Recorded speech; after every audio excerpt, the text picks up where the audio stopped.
ठिकाणी आला त्याबद्दल मी महाराष्ट्र नवनिर्माण सेनेतर्फे आपल्या सर्वांचे या ठिकाणी आभार मानतो.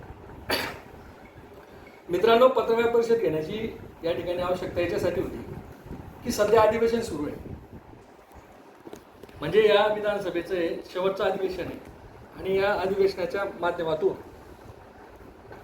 काही मागण्या आम्ही सन्माननीय आमदार साहेबांच्याकडे करतोय, जे त्यांनी त्यांच्या भाषणांमधून म्हणा किंवा लोकांना दिलेले जे काही वचनं असतील त्याच्यापैकी काही आहे. त्याच्यामधली पहिली एक मागणी अशी आहे की अनेक वर्षापासून जिल्ह्यामध्ये जळगाव लोकसभा मतदारसंघावर होते आणि त्याच्यापैकी 4 हे भडगाव पाचोऱ्यामध्ये मंजूर झालेले होते. भडगावमध्ये भडगाव आणि पांढरं, पाचोऱ्यामध्ये तुमचं मायजी आणि परदाडे या ठिकाणी 133 कोटी रुपये सन्माननीय आमदार साहेब यांनी भडगाव येथे पाणी पुरवठ्यासाठी मंजूर केलेले. त्याबद्दल त्यांचे महाराष्ट्र नवनिर्माण सेनेतर्फे आम्ही जाहीरपणाने आभारही मानतो. परंतु एक दुसरी मागणी अशी आहे की याच धर्तीवरती भडगाव तालुक्यातील पांढरत आणि पाचोरा तालुक्यामधील परदाडे आणि तुमचं मायजी या ठिकाणी ही निधी मंजूर करण्यात यावा, ही एक पहिली मागणी. दुसरी मागणी आहे की आदिवासी बांधवांसाठी आदिवासी प्रकल्प कार्यालय भडगाव येथे सुरू करणार होते, ते अद्यापपर्यंत झालेलं नाही. म्हणून या अधिवेशनामध्ये सन्माननीय आमदार साहेब यांनी आदिवासी प्रकल्प कार्यालयाला तात्काळ मंजुरी करून आदिवासी कार्यालयाचा मार्ग हा मोकळा करावा. तिसरी मागणी, भडगाव तालुक्यामध्ये 4000 भूगोटाधारक तसेच पाचोरा तालुक्यामधील जवळपास 3-4 हजार भूगोटाधारक आहे. यांना आमदार साहेबांनी शब्द दिलेला होता की बाबा त्यांच्या सिटी सर्वेला नावे लावून देण्यात येतील. त्याला आता बराचसा काळ गेलेला आहे, आता शेवटचं अधिवेशन आहे. तर आमची या पत्रकार परिषदेच्या माध्यमातून त्यांना एक नम्र विनंती की आपण नगरविकास मंत्रालयाकडे, म्हणजे याचाच अर्थ मुख्यमंत्री साहेबांकडे याचा पाठपुरावा करून या अधिवेशनामध्ये या लोकांची प्रतीक्षा संपवावी. आणि चौथा सर्वात महत्त्वाचा मुद्दा असा आहे की भडगाव ताल आणि पाचोरा या मतदारसंघामध्ये तब्येत बरी नाही माझी, त्याच्यामुळे थोडंसं आणि पाचोरा मतदारसंघामध्ये आज सुशिक्षित बेरोजगारीचं प्रमाण फार मोठ्या प्रमाणात वाढलेलं आहे. तुम्हाला सांगण्याची गरज नाही. आजचा तरुण हा 2 नंबर धंद्यांकडे ओढला जातोय. आपण जिवंत उदाहरण आहे आपल्याकडे या ठिकाणी भडगाव आपण 2 मतदारसंघांमध्ये बघतोय. कोणी सध्याच्या पिढींवरती सुशिक्षित लोक आहे, कोणी पत्त्याचे क्लब चालवतोय. बरेचसे पोरं हे आज अवैध वाळूच्या वाहतुकीच्या आहारी गेलेले. तर माझी एक विनंती अशी होती की बाबा नगरदेवळा स्टेशन येथे भडगाव पाचोरा मतदारसंघाच्या माध्यमातून किशोर अप्पांनी MIDCचा प्रकल्प मंजूर केलेला आहे. MIDC मंजूर केलेली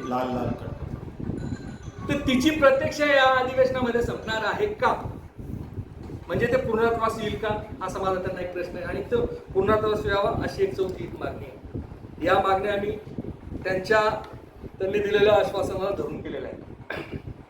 आणि सर्वात आता ज्या महत्वाच्या मुद्द्यांवरती मी येतोय की गेल्या अनेक महिन्यापासूनच तुम्ही राजकारण भडगाव पाचोरामध्ये जे सुरू आहे, एकमेकावर चिखलफेक सुरू आहे सध्या. की कोणी म्हणतं की बाबा यांनी या शहरामधला हा भूखंड गिरला, कोणी म्हणतं या भूखंडामध्ये घोटाळा झालेला आहे. खरंय खोटं आहे प्रत्येकाची. कोणी म्हणतं माझं इतके पुरावे तितके पुरावे. परंतु 2-4-5 पत्रकार परिषदा झाल्या की याच्यानंतर त्याचं काय होतंय तुम्हालाही माहित नाही ना आम्हालाही माहित नाही. ते पुरावे जाता कुठं. या पत्रकार परिषदेच्या माध्यमातून शासनाकडे महाराष्ट्र नवनिर्माण सेना एक मागणी करते.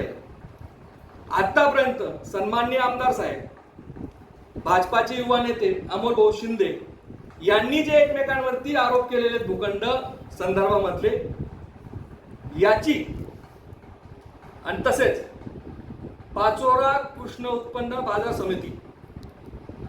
बाजार समितीच्या माध्यमातून जे भूखंडाचा घोटाळा आहे किंवा गाळे घोटाळा आहे याची निवृत्त न्यायाधीश यांच्या माध्यमातून सखोल चौकशी होऊन जर असेल झालेला घोटाळा यांच्या आरोपानुसार, तर या घोटाळ्याची सखोल चौकशी होऊन जनतेसमोर यातील सत्य बाहेर यावं अशी एक आम्ही शासनाकडे मागणी करतो. जर येणाऱ्या दिवसामध्ये शासनाने जर याकडे दुर्लक्ष केलं तर महाराष्ट्र नवनिर्माण सेनेकडनं या विषयासाठी जन आंदोलन उभं करून जनयाचिका ही आम्ही खंडपीठामध्ये दाखल करणार आहोत. म्हणजे दूध का दूध पाणी का पाणी होऊन जाईल. म्हणजे तुमचा आमचा जो संभ्रम आहे किंवा खरोखर घोटाळे झाले की नाही झाले ते कुठेतरी सत्य आलं पाहिजे ना बाहेर.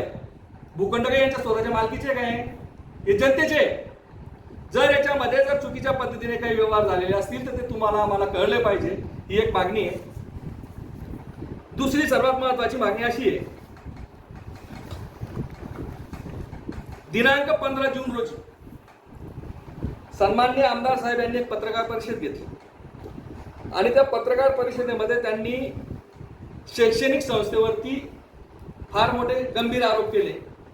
त्या गंभीर आरोपांमध्ये अवैधाव्य फी आकारणे असेल किंवा बूट, म्हणजे छोट्या छोट्या गोष्टी या चीप झाल्या ते एकदम. शैक्षणिक साहित्य असेल, तुमचे कपडे असतील, आणखी काही असेल, अशा गोष्टींमध्ये शैक्षणिक संस्थांकडनं कमिशन घेतलं जातं. आणि सर्वात महत्वाचं म्हणजे त्यांचा आरोप अमोल शिंदेवरती होताच, परंतु वैशालीताई सूर्यवंशी यांच्या संस्थेवरही होता. म्हणजे खेदाची बाब अशी आहे की एकीकडे सन्माननीय आमच्या ताई आम्ही आमच्या वडिलांचा सामाजिक वारसा चालवण्यासाठी राजकारणात आलो असा एकीकडे दावा करताय, आणि एकीकडे मात्र एका ठिकाणी तुम्ही फार मोठ्या प्रमाणात पालकांकडनं ती फी आकारतात आणि त्याच्यामध्ये तुमच्या संस्थेमार्फत कमिशन घेतलं जातं, जेणेकरून तुम्ही त्या पालकांची पिळवणुकी करताय आणि फसवणुकी करताय. म्हणजे तुम्हाला खरोखर तुमच्या वडिलांचा सामाजिक वारसा चालवण्याचा अधिकार आहे का, हा माझा त्यांना पहिला प्रश्न आहे. आणि दुसरी गोष्ट एक माझी असं म्हणणं आहे की जर तुम्हाला खरोखर सामाजिक वारसा चालवायचा असेल ना, तुम्हाला काहीच कमी नाही आहे, तुम्ही लोकांना मोफत शिक्षण द्या ना. तुमच्या संस्थेमध्ये तुम्ही लोकांना मोफत शिक्षण दिलं पाहिजे, इतकं आहे तुमच्याकडे. जर तुम्ही ते मोफत शिक्षण दिलं तर तो खरा सामाजिक वारसा होईल.